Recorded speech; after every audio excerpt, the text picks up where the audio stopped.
Under federal, states and territories legislation, consideration must be given to whether a public health risk is serious and significant enough to necessitate emergency declarations. In doing so, the government must balance the competing need to protect the public interest with a need to protect human rights. Serene Teffaha is a lawyer and the founder of Advocate Me, who provides specialist legal advice for clients who need to escalate issues within the courts. Serene has run several campaigns to create awareness and organise actions lawfully to mobilise people to create change within those campaigns. Now, according to Serene, the federal government's move to vaccinate 80% of Australians is not balancing the competing need to protect the public interest with the need to protect human rights. And by that, she has refocused her existing class action campaign against the federal government to include what they are attempting to do by forcing all Australians to be vaccinated. Welcome, Serene.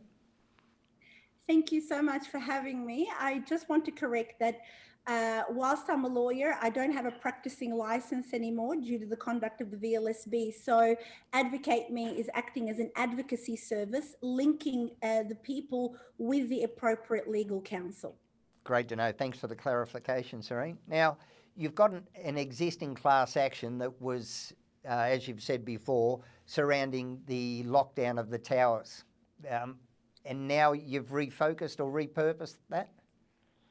So the detention towers class action is mutually exclusive to the national class action that we were working on. The detention towers class action that's now under the care of Ben Clemens, who's a solicitor we work with from the beginning. It's targeting the detention of the public housing individuals in Melbourne last year. And that tackles a part of the issues around balancing the human rights with the competing interests of public health management and the management of serious risk to public health. And that particular case is very much challenging the methodology under which the government rolled out the what they say is a lawful action in all of a sudden coming in hard to all the individuals, up to 3,000 residents, without any notifications, without any warnings, without any appropriate planning. They sent a myriad of police officers there, and they basically imprisoned all of the residents in their homes, denied appropriate foods and medical attention. And so we say that is not actually proper management of public health risks. And in that situation, we have a very clear evidence that shows that the abrogation of human rights was not really properly balanced with the public health risks. In fact, they exacerbated the risks rather than actually mitigated them through their what we call abhorrent and, in our opinion, very violent conduct, okay, and we allege false imprisonment. And we say that they went way beyond the powers that they're allowed under the Public Health Act. So that action is tackling a very fundamental process under the Public Health Act, which is detention or detaining individuals. However, we don't want to overburden cases. Obviously, when you go to the court, we want to ensure that judges are focused in terms of the claim that we're bringing. And initially with our national class action, we wanted to canvass many issues that we saw were inappropriate. Detention is one of them, lockdowns, masking, forced vaccination, whether it's influenza and now COVID-19, and asymptomatic RT-PCR testing, which seems to be the basis under which they're declaring this emergency. And the issue with the asymptomatic testing is that the Public Health Laboratory Network, which advises the government, is against asymptomatic testing. And yet the way that they identify cases and deal with lockdowns and manage public health risks is through this positive RT-PCR test, which doesn't give you any information about the infectivity of an individual. It's absent of clinical diagnosis and appropriate examination. So we say they failed on those three aspects. However, we've now relaunched and streamlined the national class action. And that action is going to be wholly targeting what we say are the negligent misrepresentations under common law and or the Australian consumer law with the misleading and deceptive conduct that we allege government and government officials and medical practitioners and advisors are purporting that the COVID-19 vaccines are fully safe and effective. And we say that you cannot mitigate a public health risk by bringing something that potentially is a hazard in itself. And so that case will challenge not just the legalities of what they're doing in terms of the powers that they're using, but also will challenge the science. And we think it's time now that we've garnered a lot of information, both locally and globally, in terms of many experts that are coming out very clearly and now are saying that there are serious risks, both from a safety and efficacy perspective, and also from other agendas that could be playing in the background through potential bioweaponization of these spike proteins that are proliferating through the use of mRNA technology and vector-based technologies. Now, we're not saying that. We're simply gathering the information and the data in a very clear way so that we can create proper ways in which people can come to us to escalate these issues. So we've recast our national class action now to focus it on this issue to begin with, and we invite people to obviously come and join. What do you say to people who say, but it's for the greater good that we take this course of action? Look, I understand that many people are only taking the very surface representations that are being made. However, we have digged very deep into the science around this and what are some of the major issues that are coming out, where now even the World Health Organization is currently doing an investigation that is, along with many other countries, including Australia, into the origins of this virus. There are many, many questions. This issue has emanated as well from China. And we have to understand that China is extremely secretive, okay? And we've built a narrative around this secretive structure where we haven't been able to be fully ventilating the origins of the virus, the mRNA and vector-based technologies that are being propagated through these vaccines, the lack of proper trials, the fact that the trial data even shows that these vaccines do not create reduced infectivity, let alone reduced transmissibility. The data that is coming out from countries across the world that are showing that even in those spaces that are highly vaccinated now, there are serious adverse events that are being reported. For AstraZeneca, it's increased risk of blood clotting. For Pfizer, it is increased risk of heart conditions. I mean, these are devastating outcomes. And we are investigating things on the ground. So we're actually looking at the facts. And one of the greater things that are coming out right now is the information and the intel that we're garnering around the people who've died as a result of the COVID-19 vaccinations and as a result of, blood clotting to such an extreme that they've died as a result of that. And what we see is a medical establishment that is acting like a cartel, where they're not really being honest about reporting these adverse reactions. And it's no surprise. I mean, you can't just bring a vaccine within a couple of months. I mean, there's something very misleading and deceptive about that. And so that's why the Australian consumer law would test out the Commonwealth's responsibility in that regard. And I would like people to be aware that the Australian government, the federal government, is taking on many roles here. They are supplier, they are sponsor of these vaccines, they are indemnifier. That means that they're providing a particular type of indemnity to these vaccine companies, saying, we'll step in your shoes, and then also they are regulators. So there's multiple roles that they're playing that is not at arm's length. and to add insult to injury, they're also the marketers of these products. So how could you have all of these roles and still call yourself a regulator? There's, disingenuous. They're not dealing with this at arm's length. There's a lot of data that we're gathering too. The functionality of a vaccine, or the merits of having or bringing a vaccine, is when there's absent other treatments. We know ivermectin and hydroxychloroquine and vitamin D and a number of other high dose vitamin C, they have been canvassed, and has been a complete shutdown of availability for these wonderful treatments that have shown great success globally by many top doctors coming out and speaking about these.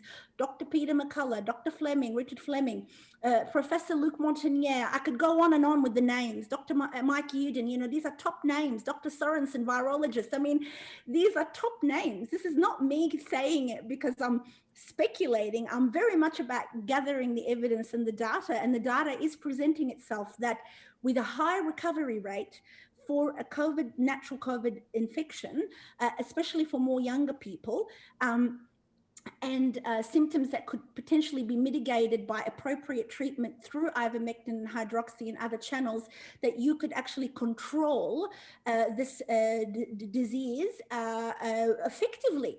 Okay, but why are you then bringing in a vaccine where there is this one, potentially high natural acquired immunity in any case, and secondly, where there's a high recovery rate? The reason why we would usually go to a prophylaxis is when there are really high amount of deaths that we simply can't control. So vaccination is a tool in a toolbox, but you don't go to it as the number one, especially if it's creating a lot of adverse reactions. What do you say to the people who say, well, there's been a consensus reached by the majority? There are more people in favour of it, and to get everyone to agree to a certain course of action, especially in the scientific world where every proposal, every hypothesis is tested, and they actually try to prove it wrong. What do you say to the people that go, well, the greater numbers say that this is the course of action versus the minority, and a decision needs to be made? Look, it's really interesting. I've had this, it's a very philosophical question. If the majority are stupid, do we abdicate to the stupidity of the majority? And I don't mean it in a nasty way. A lot of people are not informed, and there's a concept in the medical standard called informed consent. Now, those who are getting informed are being persecuted by those who are not informed. And unfortunately, the scientific world has been hijacked by scientism, and that is not science. It's merely a dogma, okay? And that dogma is not about let's have a blank page and do some research and really see what the facts are. This dogma is about assumptions that are being made because they are being supported by large lobby groups and large companies, okay, that have had a big impact globally. Okay, it's by agendas of countries and political agendas of creating power, and so we must look at breaking that up, and it's cognitive dissonance for so many, because they're like, oh, the government is so wonderful, everybody loves us, and it's astounding for them to understand that the idea of sovereign governments or independent governments is no longer there when you have such a pervasive elements coming in, both from external forces such as China, the US, also from high-tech companies, giant tech companies, large vaccine pharmaceutical companies, large industries, okay, that as we call the corporate veil, okay, and that corporate veil was introduced so that you can't see behind that veil, that veil protects you from understanding these agendas. And we say that we need to look deep. I'm not here to try and search as who's controlling this whole situation, but what we do see is that there's no truth in the narrative. Okay, and doctors who are coming out and scientists who are coming out who are extremely intelligent individuals with very, very strong accolades behind them are being targeted by these public health officers, by these unelected medical bureaucrats that have no experience on the ground. So you have a doctor who has an experience on the ground coming to you and saying, Here are the appropriate protocols, like Dr. Peter McCullough.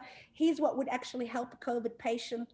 Here's what we've learned about COVID in the last, 18 months, to someone who's a medical bureaucrat who has never practiced in the field of medicine in hospitals and on the ground, trying to make decisions on a higher level because they're trying to pander up to the vaccine companies. And there are serious ethical questions here as well that we must look at. These vaccine companies are self-declared criminal companies. That means they know that they are there historically having all sorts of criminal issues, okay, in obfuscating evidence, in hiding things, in not clearly being honest about their trials. I mean, they're names that have been around for a long time. Pfizer and AstraZeneca, I mean, these are giants, okay? And they are truly captains of industry. And we must look at the ethical basis of these people. I mean, why can't people say no to these companies themselves? Because they're highly unethical. And it's very important for the Australian population to understand that there are many virologists who've come out, local vaccination companies, Australian vaccination companies who design vaccines. They're critical of the technologies that are being used by AstraZeneca and Pfizer. One of them is Dr. Nikolai Petrovsky. He talks about more traditional methods of vaccination with attenuated viruses and peptide synthetic technologies, and they are far more targeted, and yet they are not backed or sponsored or given any platform by our Australian government. So we must look deep into the politics behind this. Why is the Australian government getting behind international companies and foreign companies ahead of our own, companies, vaccine manufacturing? That's because you're inviting people to think about the product that you're actually using. Okay, I'm all for local, local foods, local production, certified organic, and so if these options of the vaccinations are properly canvassed from more local choices, maybe that will be far more earnest and honest and transparent. But what we're seeing here is that friends of friends of friends, mates of mates of mates, people have got personal investments, in these larger companies who are now infiltrated our political systems and are making these health decisions that are completely unhealthy. Currently, as we stand, none of the states have mandated or made it compulsory to get vaccinated, have they? Actually, the scenario is quite the opposite. What's occurred is there's been many mixed messages that have occurred from government. Initially, when Scott Morrison came out, he assured the public that neither employers or the government will make the vaccination mandatory. In fact, will be voluntary on all bases. Things changed very quickly when he realized that his mates at Pfizer and AstraZeneca weren't getting the traction on the ground, okay? And so the tune changed very quickly, and all of a sudden the big stick came out. And how that big stick came out is that the national cabinet is now making decisions to mandatorily vaccinate people, but are passing the buck onto the states and the territories. So the situation is right now in Queensland, you do have a direction where employees of hospitals, contractors of hospitals, people who deal in the hospital environment must be vaccinated, and that's come out in Queensland. In New South Wales, all hell has broken loose. Okay, they come out with a vaccination mandate now every day. Initially, it was to airport workers and quarantine facilities, and now it's to construction workers. Okay, then you've got in Adelaide, in South Australia, quarantine facilities and medi hotels that are now being mandated through South Australia. So governments are most certainly mandating the vaccines, contrary to the promises that have been made by the federal government. And now the federal government has also requested the mandating of COVID-19 in residential aged care units. Now the left hand doesn't know what the right hand is doing, because on top of all what the government is doing, employers are going crazy. You've got Woolworths managers and HR officers that are not medical practitioners telling their staff that they now have to be vaccinated. Everyone thinks that they're a medical practitioner. Everyone thinks that they're qualified, and we're getting calls every day for that. So On the ground, what we've decided to advocate me is we've merged and united with human rights advocates, and we're training retired lawyers and law students and other advocates who want to make a change. We're inviting people who are experiencing that level of bullying and abuse and coercion from their employers or government mandates to put in a complaint with us so that we can then campaign on the ground and represent them with their employers to try to defend them as much as possible, to hold on to their dignity, to their integrity, and to their right for medical autonomy and choice. Well, what do you say to people who, say, have a loved one in an aged care home and say, well, I want the staff that work there that could pass it on to my parents, I want them vaccinated? Does the workplace have a right then to go, well, we also want them vaccinated, for even just the commercial imperative of we would lose clients because we're a non-vaccinated facility? Absolutely. Look, I understand completely the confusion on the ground there, and this is a very good question. Unfortunately, it comes from a very lack of education and lack of understanding in relaying the real data here. What we understand is that the COVID-19 vaccinations do not reduce infectivity, meaning that they do not reduce your chance of getting COVID in the first place. And secondly, there is absolutely no science that would say that as a result of you getting it, even if you were vaccinated, that would reduce your transmissibility of that virus. In fact, all the vaccine companies have come out and said that the data is extremely limited and it does not guarantee those outcomes. And yet people are under a delusion that that outcome is guaranteed. What we've also got now are all the variants, as you know, okay? And all the variants, including the Delta variant, which is highly transmissible, even though the impact is not as heavy. And this is the very, lies in the narrative as well, that something that might be highly transmissible doesn't mean that it is highly infectious or has a high viral load that will make you very sick, okay?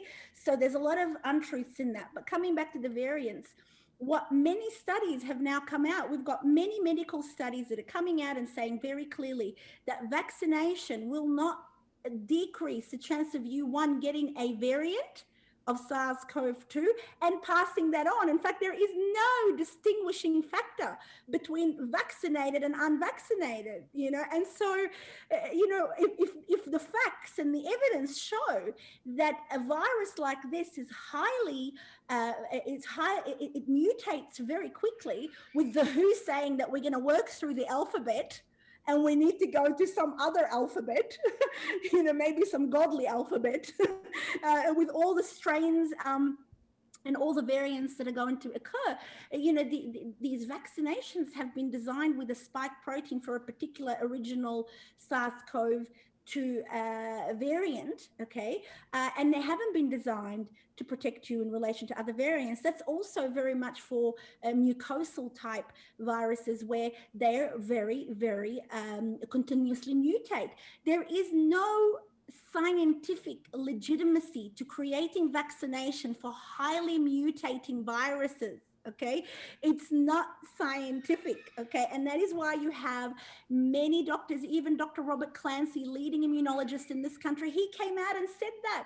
He said that he's one of the older, breeds in this country, and yet it's fallen on deaf ears. Okay, so there is no science to suggest that getting a vaccination will stop you from being infective, and secondly, will stop from transmissibility. That is flawed and is not supported, and therefore there is no reason for residential aged care units to say that. However, as you said, the economic consequences, the lack of science, the lack of education forces a lot of these residential aged care units, who get their money from federal government funding, RACFs, get their money from federal government, will be more likely to abdicate based on these very unscientific justifications.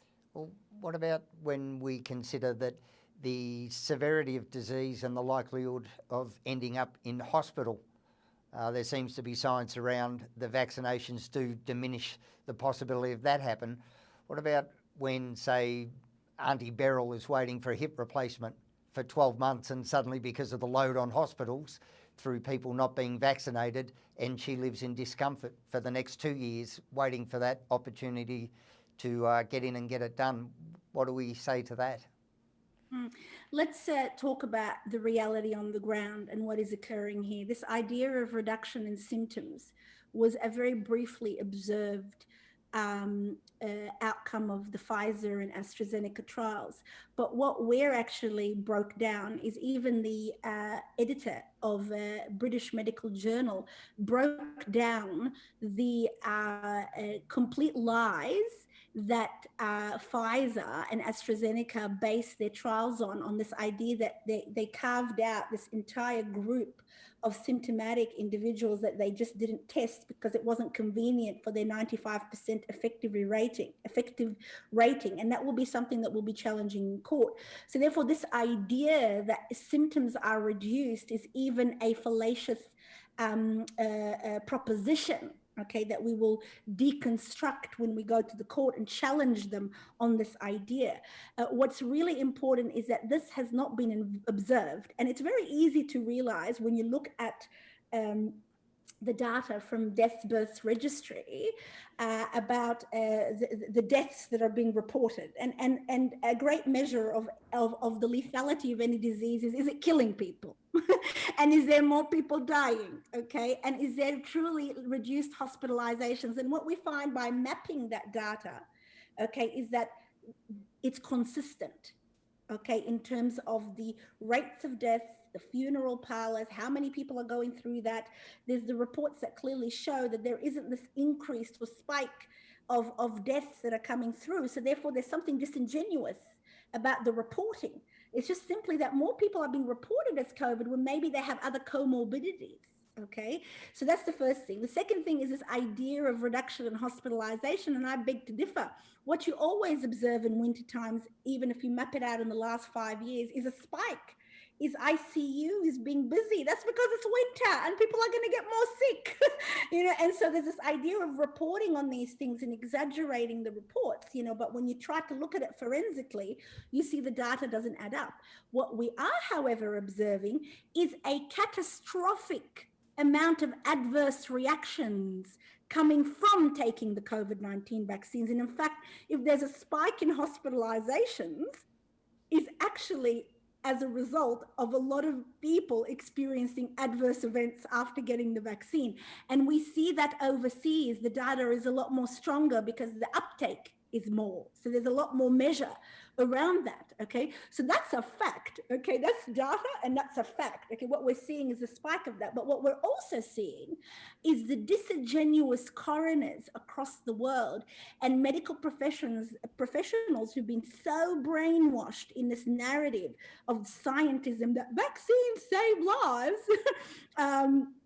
They're so brainwashed by this narrative, which may be true for some vaccines, but not all vaccines are equal. Again, looking at the science to decipher the facts rather than blanket statements that I don't agree with. And what you actually see and very, very clearly observe is that the doctors and the coroners are doing their utmost to try and declassify adverse events from being linked to the vaccines. Okay, so there's a lot of people who are suffering and even dying, but they are not so quick to create the link, even though they had the vaccine 4 days ago and they've ended up dead. It can't possibly be the vaccine. and this is the outrageous dogma and scientism, okay, that is infiltrating a lot of practitioners and doctors across the world. They're hell-bent on their on the conditioning that they've had, that they cannot they cannot decipher the forest from the trees anymore, okay? And they are not reporting on the real effects of these vaccinations. And what on the ground investigating, because we're doing a lot of public investigating at Advocate Me, is that we are seeing that a lot of people are coming to us to report that and realizing that coroners and medical practitioners are doing their utmost to not attribute that effect to the vaccine. Well, there you have it, folks. Serene Teffaha from Advocate Me with the other side of the narrative around vaccinations and the science around COVID-19. So thanks very much, Serene. Thank you so much for having me. And people can go to www.advocateme.com advocateme.com.au to join the class action, and they can go to www.peopleforsafevaccines.org for all the information on the vaccinations and becoming members so that they can be up to date. Great to know. Thanks again, Serene. Thank you so much.